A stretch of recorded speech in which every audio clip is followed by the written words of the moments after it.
Got my cologne. You know how that works. Just, I'm feeling good that night. I spoon between these two Australian men who know each other. She took it, and she looked at me, and she went in to give me a kiss, and I fucking bolted.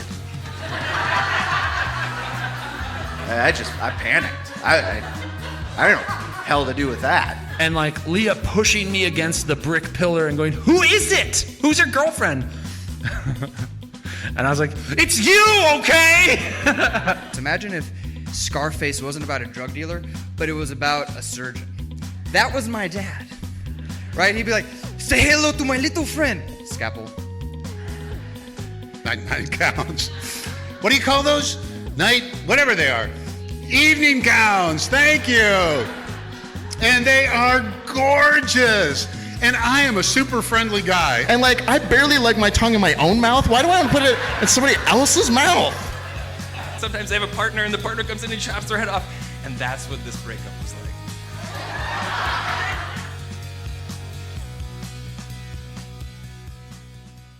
All right, our next storyteller is one of those people who came to Story Slam.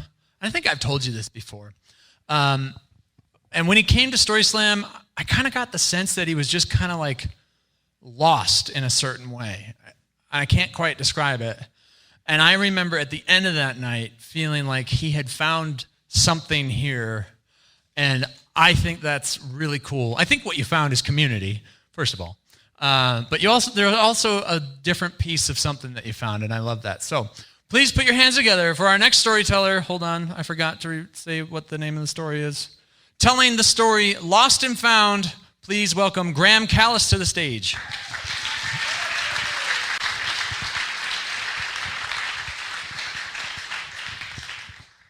So there is this great quote from another storyteller that I really love, and it goes, "In the deepest, darkest night of despair, if you can just get one pinhole of light, then all of grace will come rushing through."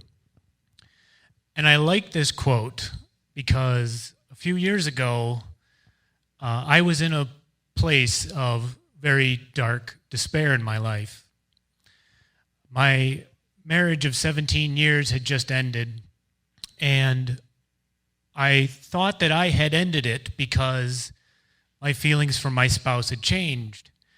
But what I would later realize is that it wasn't that my feelings had changed for my spouse, it was that I never really loved myself. And, years of low self-esteem, no confidence in myself, beating myself up for mistakes, trying to force happiness to happen, really took its toll on me and kind of settled into my life as depression. But I didn't know that I was experiencing depression.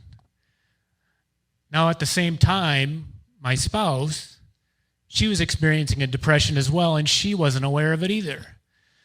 So neither of us could really support one another as we went through this marriage because we were battling our own demons individually. And although our marriage did produce two beautiful children, that it ended up failing because years of little or no communication with one another, repressing feelings, trying to force the happiness to happen with things in life, had finally taken its toll. Now, it was soon after my marriage ended that I was put in a position to have to finally face the reality of what my life had been up to this point. And that was that I didn't love myself at all, that I didn't know who I was, and the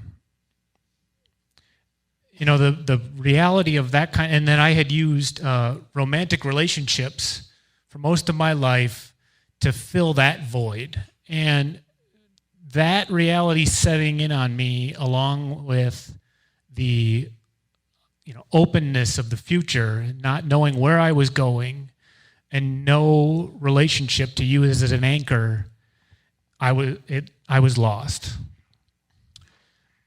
And that particular night, I broke.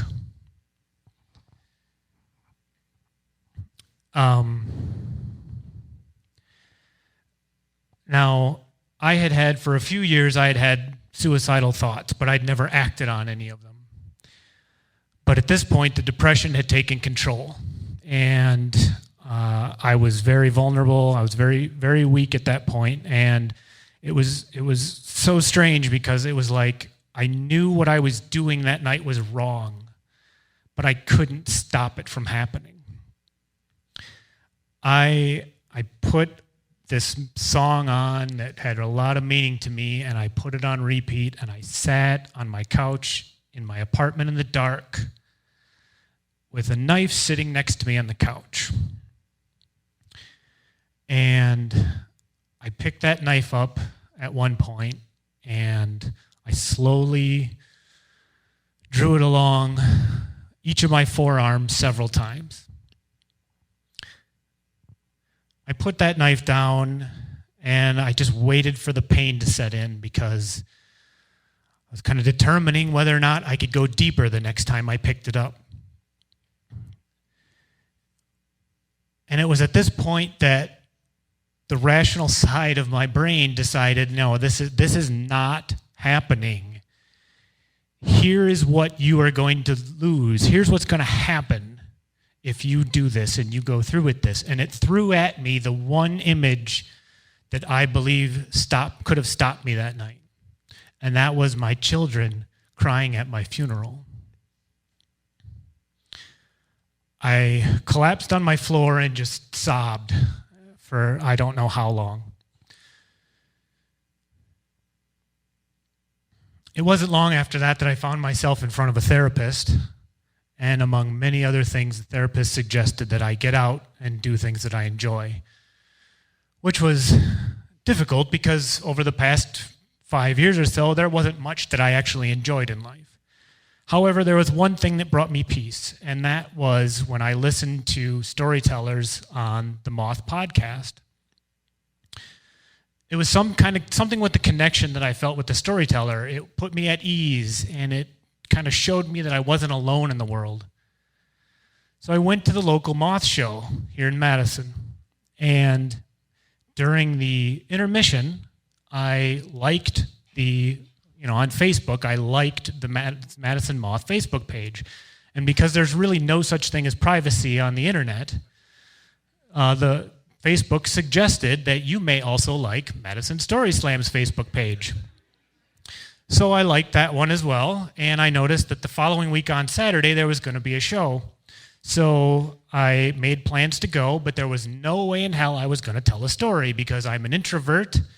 I, like everybody else in America, I hate public speaking, and I had no confidence in myself. There was no way I was going to do this. However, my brain said, yeah, but here's the theme of the night, and here's the story that you would tell if you got on stage that night. So that Wednesday, the call comes out on the Facebook page, and it says, and it calls for storytellers, and I was like, no, I'm not doing it. Okay, yeah, this story I think would be okay, but there's no way I'm doing this. The next day, there was another call for storytellers because there weren't enough storytellers for that Saturday. And I took it as a sign that I'm supposed to do this. So I went, I got up on this stage, and I told my story. When I sat down afterwards, I realized a couple of things. The first thing I realized is that my fly had been open the entire time I was on stage. And so now I diligently check before I get up here. And before anybody decides to run off and check the video, you can't tell because my shirt was too long. So don't even try. That's the only time I've actually ever gone back and watched one of my stories is because I had to check to make sure that that wasn't visible. But the second thing that I realized is that I found a piece of who I was that night.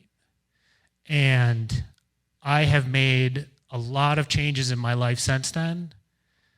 And my life has gone took a complete turn for the better, and I couldn't be happier nowadays. I really love who I am. I love telling stories. I love being vulnerable.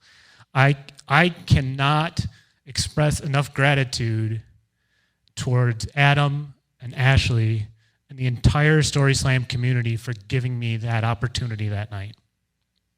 Because in that dark despair that I was experiencing at that point in my life, Story Slam was that little bit of light that I needed. It's with a really heartfelt thank you that I walk off this stage tonight. Thanks.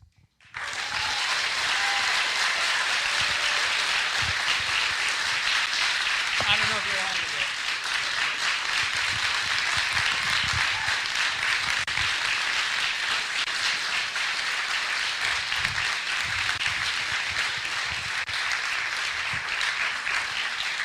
Thank you, Graham. I swear to you, I didn't know that was coming. So that was good. Thank you, Graham.